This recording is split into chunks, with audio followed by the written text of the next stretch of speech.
Hey Podcast Aquanauts, it's your host Casey here. Today, I find myself having one of my occasional bouts of existential dread when I stop to think about the fact that water can be absolutely vital to the survival of our species while simultaneously being aggressively inhospitable to us. Sure, you might be a decent or even better than average swimmer. Heck, maybe you're a Navy SEAL or possess Michael Phelps levels of aquatic fitness. But the truth of the matter is, when it comes to existing and surviving underwater, we're all outclassed in basically every respect by even the slowest, most vulnerable fish. We're just not built to be underwater. From our comparatively limited lung capacity to the shape and distribution of our musculature, our bodies are not designed to do us any favors beneath the surface. To tortuously misuse a phrase for the sake of a pun, we're literally in over our heads when we're underwater.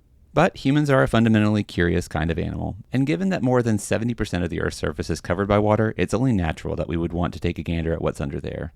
For a long time, we've been using our big, beautiful brains to try and find ways to spend more time underwater, from Italian diving bells in the late 16th century, to demonstrations of the first viable submarine in London in 1620, to the 20th century boom and popularity of self-contained underwater breathing apparatuses, aka SCUBA.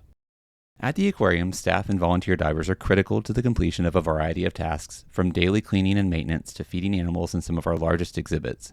In this episode, we'll hear what it's like to dive at the aquarium from one of our most recently certified divers, as well as the experts who ensure the safety of all underwater activity in our buildings. So grab your fins, your mask, and your respirator, and let's, dive right in, shall we?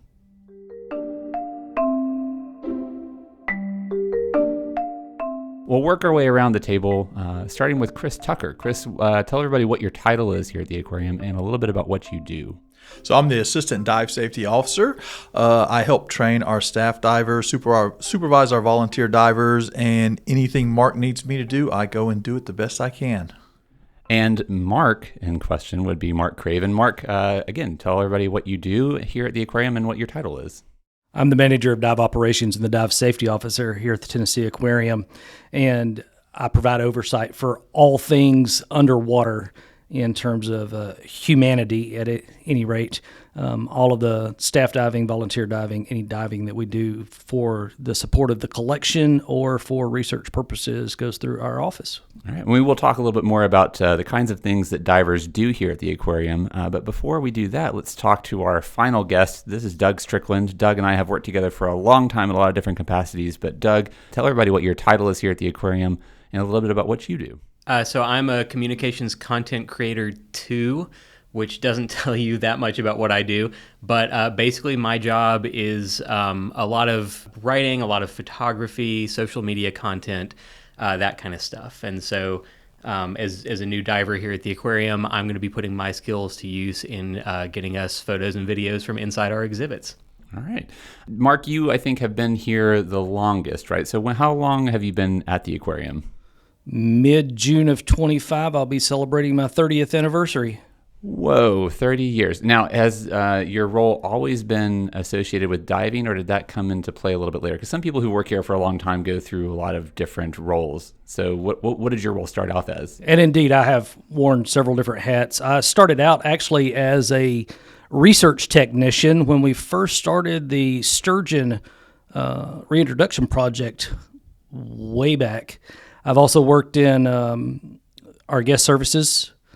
I've also been an aquarist as well as a herpetologist, and then I took the dive program in 2005. Now, the other roles that you've had, do you find that the experiences you had in other departments have continued to inform the role that you've got now? Absolutely. Our diving actually spans across the facility, and we touch multiple different departments. As we spoke of a second ago, Doug's going to be diving for the purpose of photography and videography. But we also, all of our biologists, in terms of our aquarium staff, dive as part of their job. We also have maintenance personnel that dive, operators, life support system operators that dive. We have some education staff that dive. So we touch quite a few departments here at the aquarium. So if you're coming to the aquarium, if you've never visited before, you will actually occasionally see people in the exhibits. And that can either be something that's planned. For instance, we have for some of our seasonal events, we have divers in the water that are planned dives that people come and visit. So things like scuba claws, underwater pumpkin carving come to mind. But there are times when the divers do interact with the public. So talk a little bit about the importance, and it doesn't have to just be you, Mark. I mean, Chris, you can take this. Doug, obviously you're new to this, but hop in whenever you feel like you've got something to contribute. What role does the divers have in terms of their interaction with the public, and what that adds to the experience for people who are visiting the aquarium? Sure. Day in, day out for the visitor, the vast majority of the dive interactions that they're going to have are actually with our volunteer staff. We have about 150 individuals that come in and volunteer their time with us to help clean the exhibits, wipe down the acrylic windows, feed some of the fish, and they do that during most open hours. We dive 363 days a year, so they come in every day and help us with those things. So as a guest, generally speaking, those are the individuals that you're going to see in the water during open hours. Our biologists, those individuals that are taking care of the animals in the exhibit, tend to do most of their diving prior to opening as part of their preparation for each day. But they do occasionally get in some of the smaller exhibits during the day. And then Chris does some training during the days too.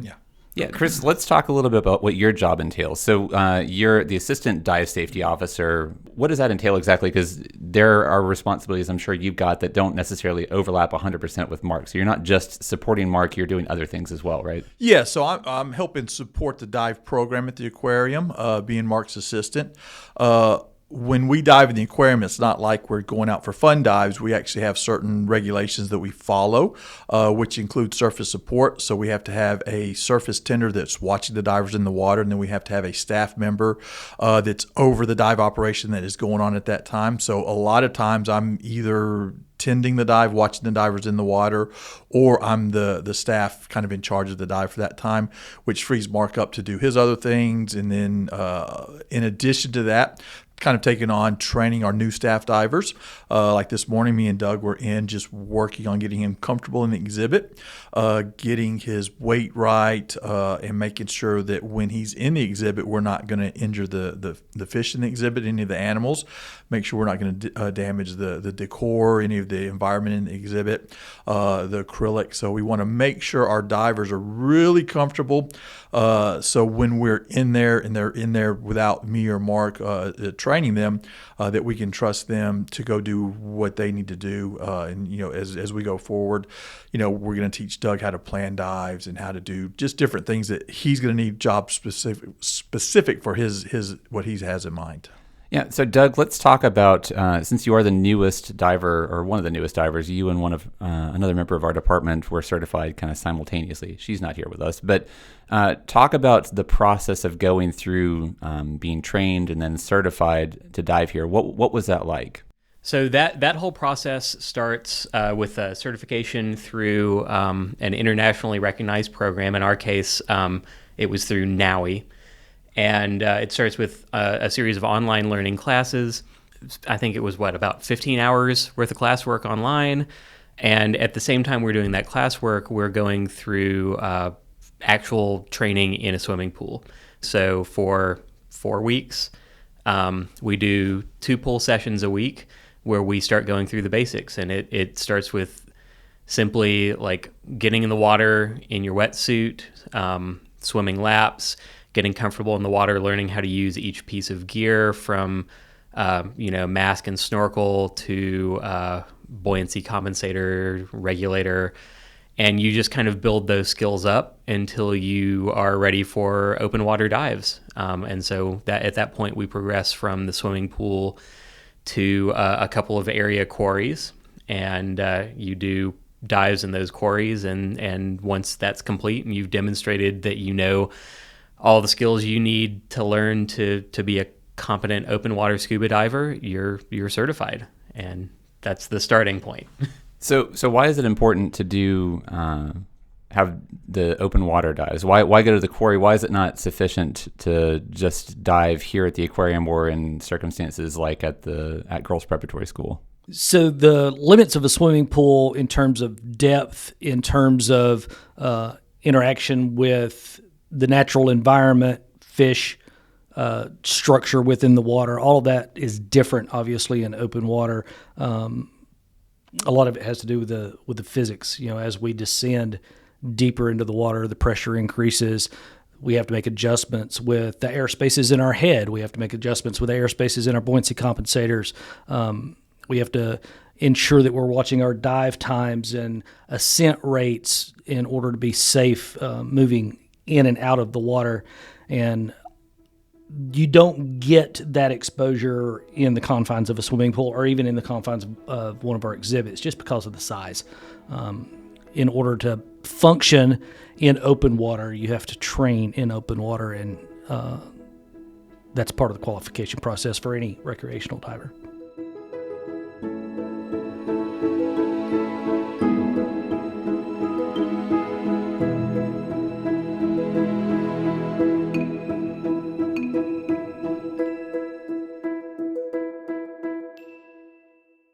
So we've gone through Doug's introduction to diving, but the two of you have done this presumably for, years, maybe decades. So what was your introduction to diving?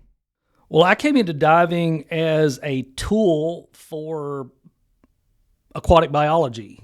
I've got an undergraduate degree in fisheries sciences and aquatic biology from Tennessee Tech, and always wanted to be an aquatic biologist. I had it in my head when I was in my 20s, when I was going through school, that I wanted to be maybe a National Park Service or a federal agency stream biologist. So it was just another tool to do science.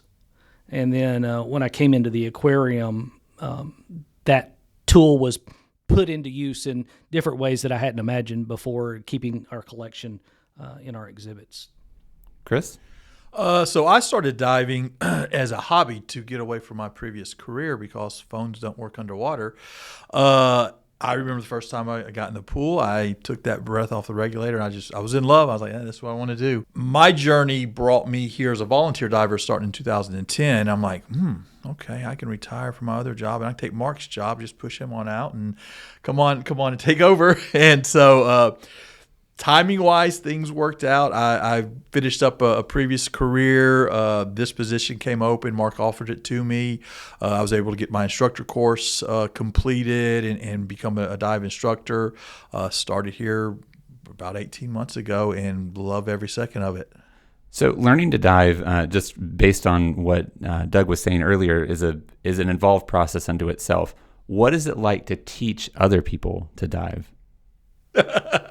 So teaching other, it's an adventure in itself. Even Doug on our first dive in the exhibit, just having the weight off a little bit, and next thing you know, you're turtled upside on your back, feet are upside down, you're like just a baby, So it's fun, and the best part is when it clicks and you see them kind of get it, so to speak, and they learn to use their lungs to control themselves in the water, and it's just like it becomes natural.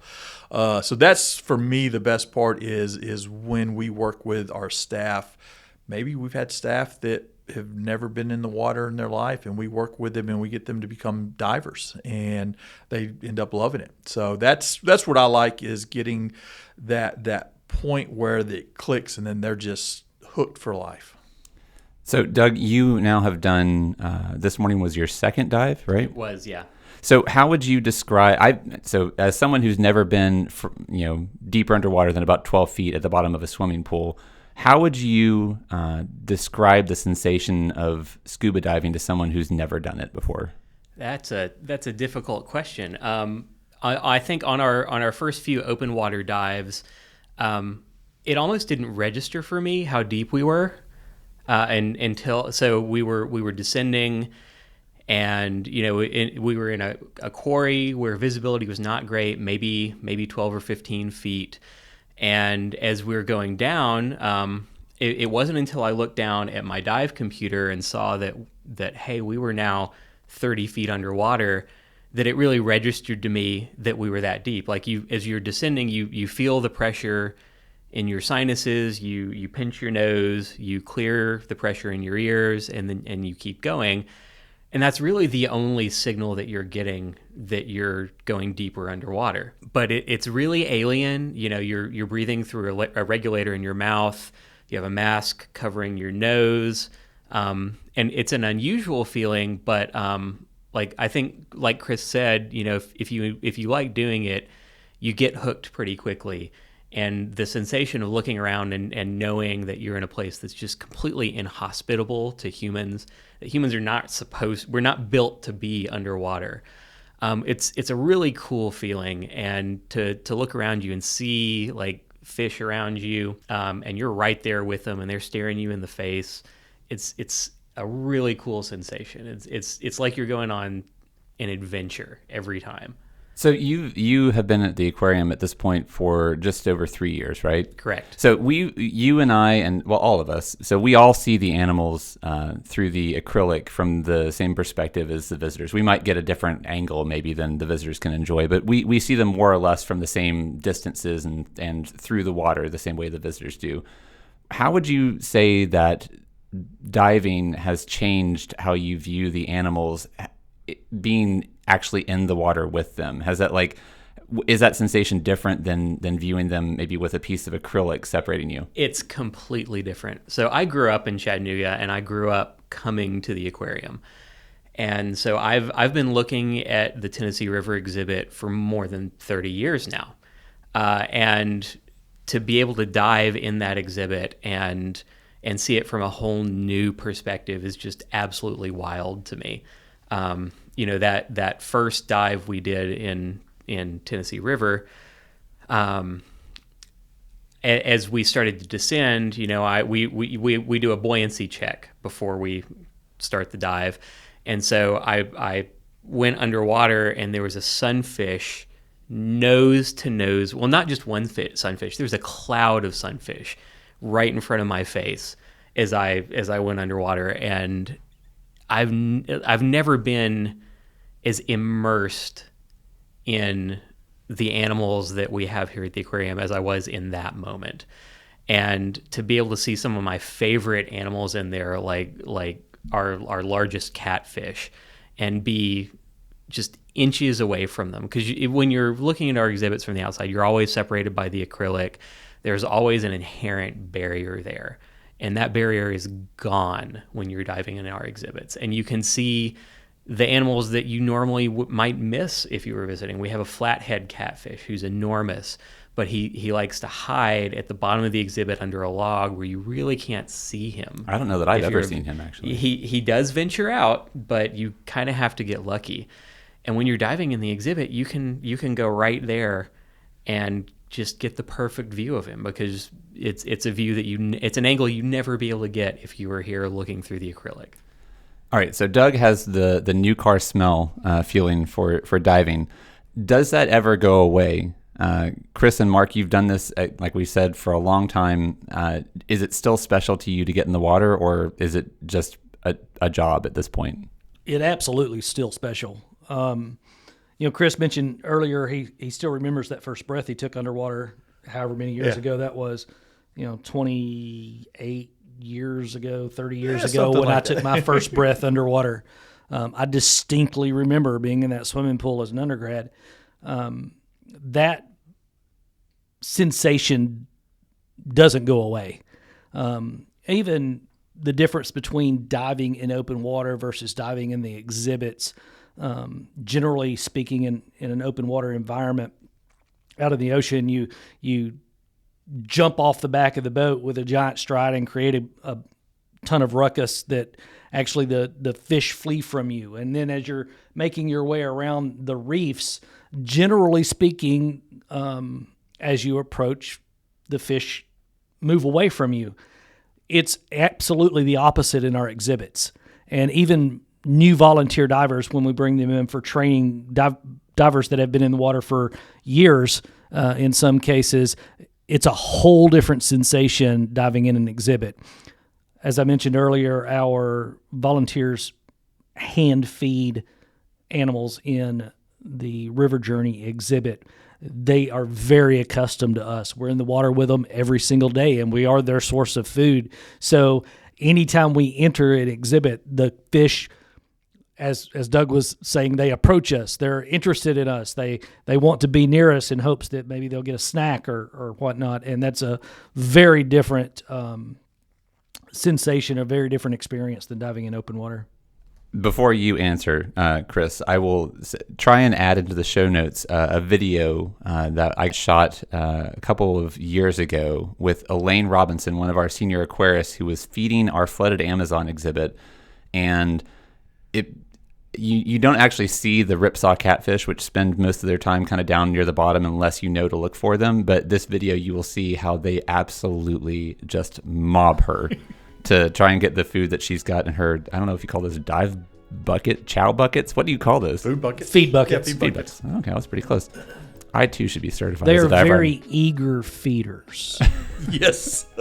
So Chris, that has the sensation of diving being new and interesting and alien gone away for you? No, every single dive, and it doesn't matter if it's the same exhibit over and over. I still enjoy being in the water. It's where I want to be. And you know what? A bad day of diving is better than a good day at work. I like that.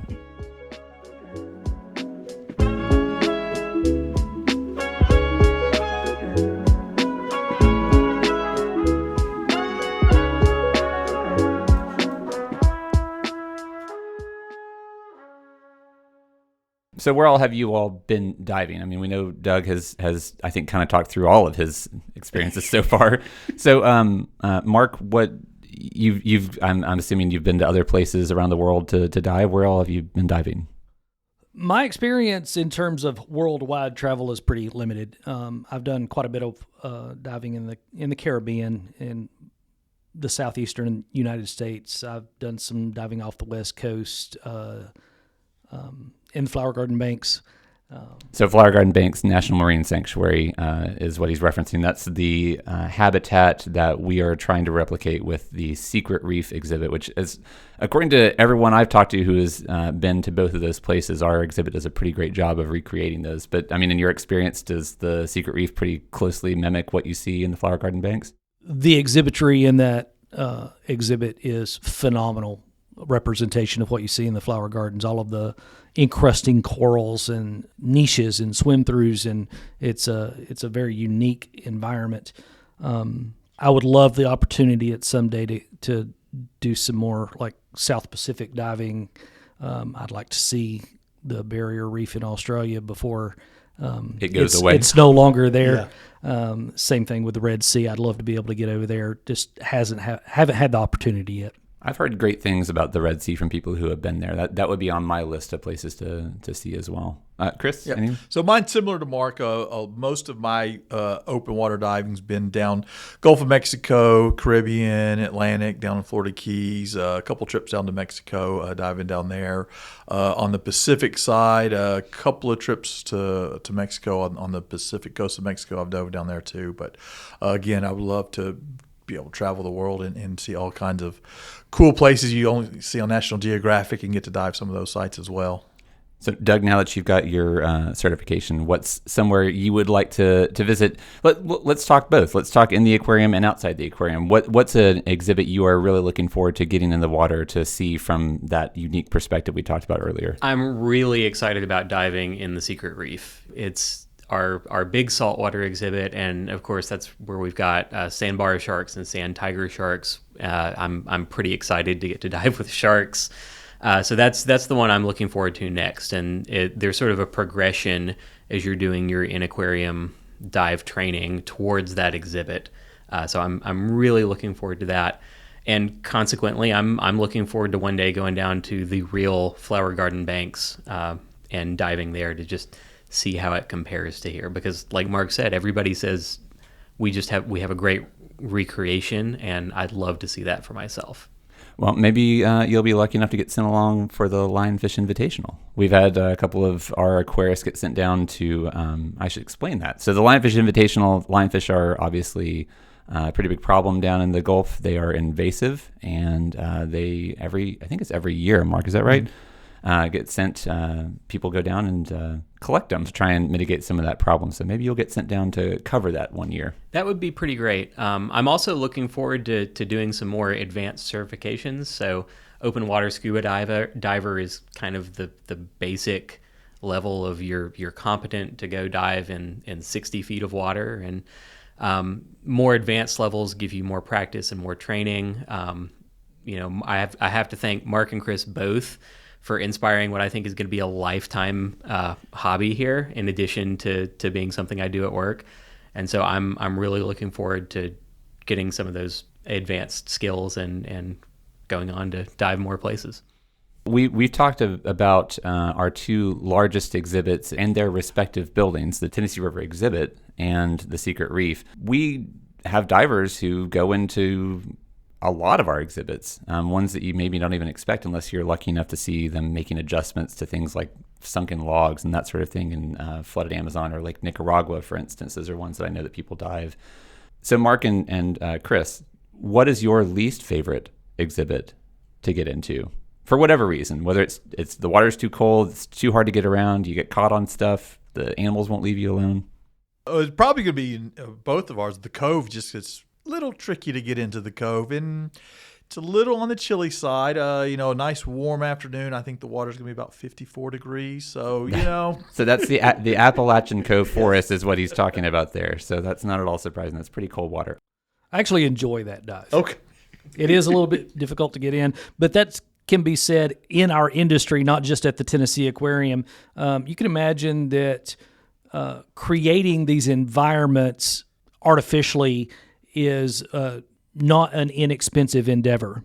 And it's fairly common within our industry to put great effort into the beauty of the exhibitry and make sure that the exhibits are designed in such a way that the animals, their needs are completely taken care of, and the exhibits look as natural as possible and that sort of thing. And then the human access and backup areas kind of aren't as well thought through sometimes, or access to them isn't as easy sometimes. So there are some exhibits that it's a little bit more difficult to get in and out of. Some of the small exhibits in the Rivers of the World gallery, for instance, you climb ladders and shimmy through relatively small entry openings and those sorts of things. So the logistics of diving those exhibits would probably put them further down on the list for me than the Cove, even though the Cove's very cold water. Now, do you have a favorite? Ooh, that's difficult. That is. My favorite is probably the Tennessee River exhibit because, again, I have that affinity for our freshwater native animals, and that's the biggest exhibit of freshwater natives that we have on property. So those are the guys that I went to school to study. So I'll always have that connection.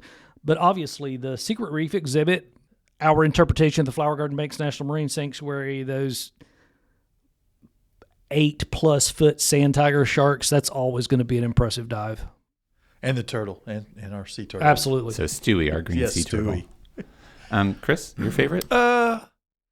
Probably the Tennessee River one, just because that was my very first dive as a volunteer here. So, it'll be a little sentimental, I guess. So you mentioned volunteer diving. Walk through kind of a list of things that we lean on when it comes to the volunteers in terms of the role that they play here at the aquarium. What do they do for us? The main thing that we rely on our volunteers are cleaning our three main exhibits: our Secret Reef exhibit in Ocean Journey, our Tennessee River exhibit and the River Giants exhibit. So those are pretty large exhibits, and so they dive those, the Secret Reef every day, and then the River Journey building, it will alternate based on what day it is. But they get in there and they scrub those exhibits, keep them clean, get the acrylic clean for the guests to see through, and then as Mark has mentioned, feed those fish. So there's a lot of things to feed in the exhibits our volunteers feed, and it usually will take 2 or 3 divers 30 to 40 minutes just to feed, and so that frees up time for our aquarists to take care of other exhibits and do the other things that they need to do as well. That sounds like a lot of work. So why would people come here to basically do household tasks that they would probably do anything to avoid having to do in their own homes? It's the best diving in Tennessee. Divers are unique. So it's a great way for folks who lived in a landlocked area to keep their dive skills up. That's one of the things that we hear repeatedly from our volunteer staff.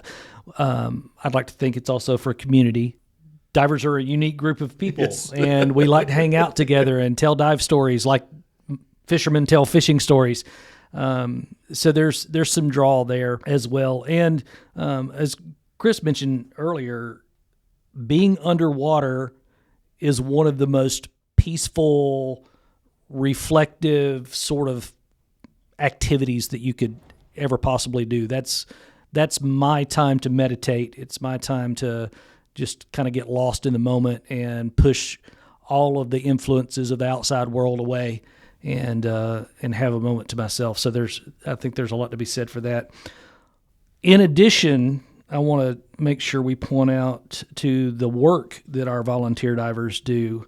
We get a tremendous value for our guests from having the divers in the water. One of their key mandates is to interact with our guests. Now, we've got to make sure the animals eat. We got to make sure that the exhibits get cleaned, but we also need to make sure that your young daughter gets to play rock, paper, scissors with a diver and have that interaction. Any opportunity we have to make those memories, those key moments, to draw them into our greater mission and understand the importance of taking care of our aquatic life and the natural world in general. That's really one of our main focuses as well. And if you've ever been at the aquarium and either witnessed this happen or maybe even had your own children have one of those interactions, those are really special moments. You can see the memory being formed, right? Like you can tell that moment for that person is a real highlight that they're going to walk out the building and they're going to remember that just the same as they remembered seeing Stewie or seeing a paddlefish swim by with its mouth wide open. And I will say that it's clear that it is a mandate, because every time I've ever seen a kid walk up to the acrylic, if a diver's in there, they will take the time, swim over, do rock, paper, scissors, wave, do poses, blow bubbles. And it's always really heartwarming to see, and I'm glad that that's something that you encourage them to do. Absolutely.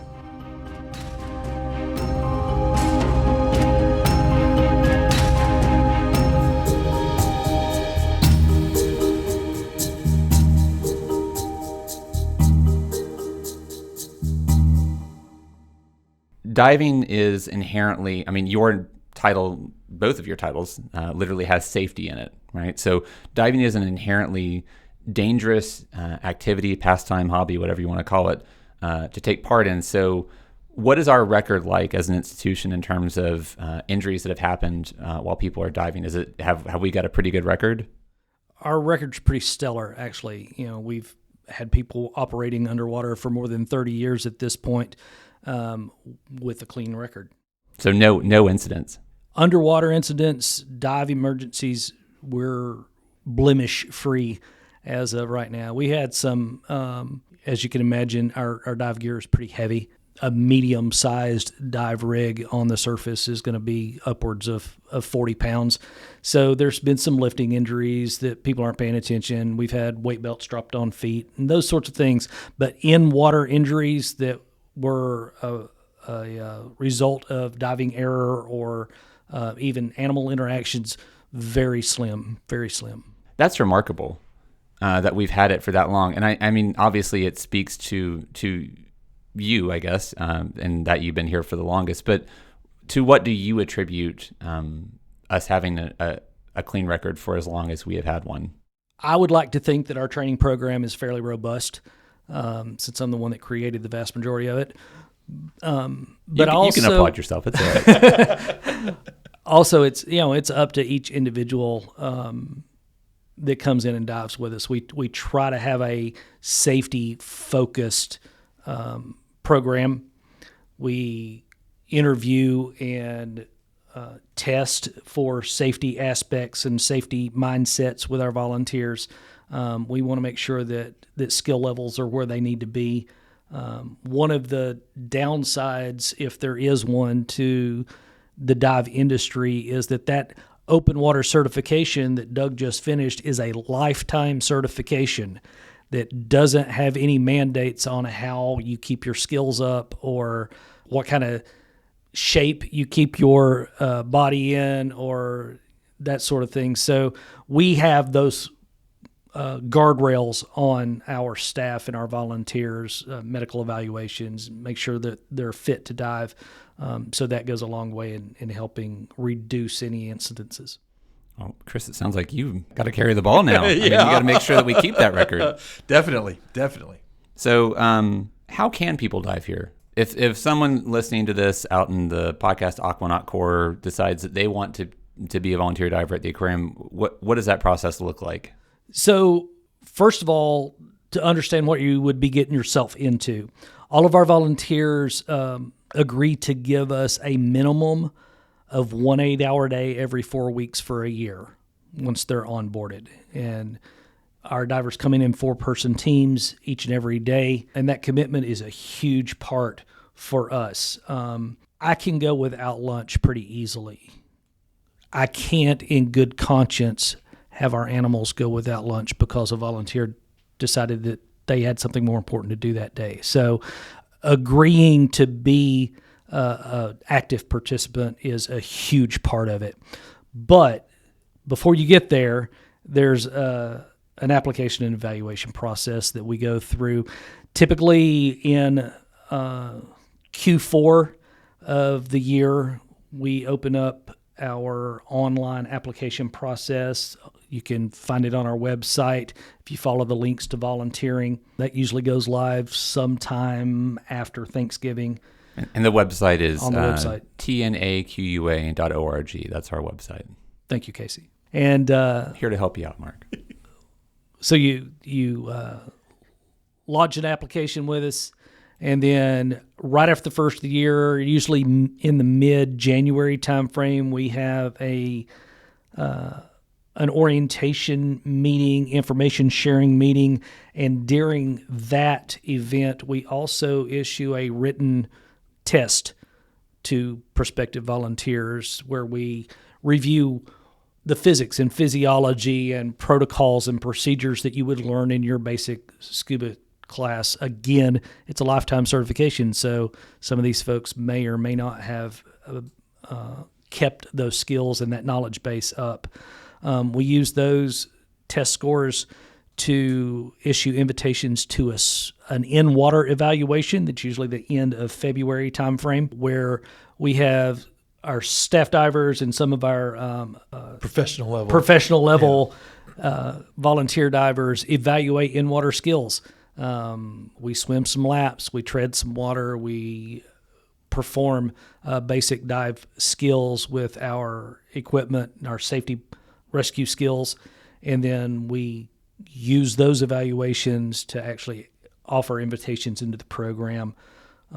Once you're accepted into the program, we require that you provide us with a fitness to dive medical evaluation from your physician that says that you're physically able to undergo hyperbaric conditions. And then we also require that all of our dive personnel are first aid, CPR, emergency oxygen administration certified. So you'll provide those certifications, and then it's about a 40-hour training process. Even though you already know how to dive, you got to learn how to dive at the aquarium. So you go through that training process and then receive your team assignment. And from there, you're on the rotation for as long as you want to hang out and as long as you can keep up your side of the commitment. We may have weeded some people out just now. So, Doug, you, I feel like I've neglected you. You have, again, the freshest eyes for all of this. And as we close out the episode, having gone through this very, very recently, would you say that it's worth it? Would you recommend it to other people? If people are listening to this, should they go get dive certified, whether it's to dive here at the aquarium or not? I would recommend it in a heartbeat. I would say that you'll probably learn pretty quickly whether or not diving is for you as you go through the process. You know, if you if you get underwater and you take that first breath off your regulator and you just have a profound sense of panic at the sensation of breathing underwater, then maybe it's not for you, but give it a chance, because you might change your mind. It didn't really click for me in a meaningful way until we were in the quarry on our first open water dive. And I think that's where everything came together for me. And I really realized that I loved this. Like, it was something I was doing up until that point, but I wasn't completely sure how I felt about it. I didn't have that moment that Mark and Chris had the first time I took a breath underwater. But it was when I was in that environment and I was seeing the fish around me, and I looked up at the spot of the sun in that cloudy water ahead of me, and I looked down at my dive computer and I saw that I was 30 feet underwater, that I thought, wow, this is really cool. And so if you really are interested in diving in our exhibits or just diving in general, I would say go for it, because it's really something else.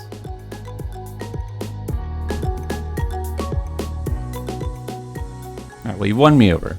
I think I'll follow in your I'll follow in your footsteps.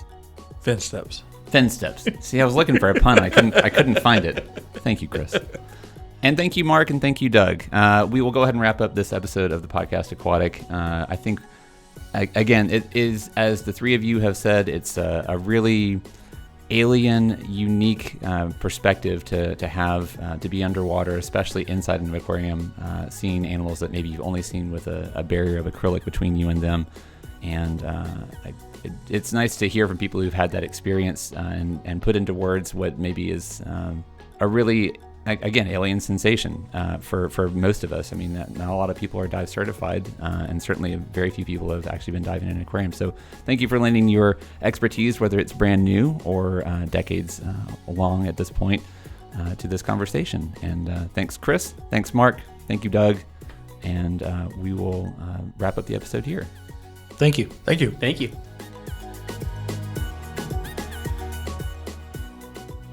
Thanks for listening. If you have an idea for a future episode of the podcast Aquatic, or a question for one of our experts like Mark, Doug, or Chris, type it up in an email and send it along to podcast@tnaqua.org. As always, if you're enjoying the podcast, please give us a rating or a review on your podcasting platform of choice, or share it with those who you think might also find it interesting. All of those are great ways to ensure the algorithm gods are pleased with us and expand our potential reach. And as always, until next time, remember that every drop matters.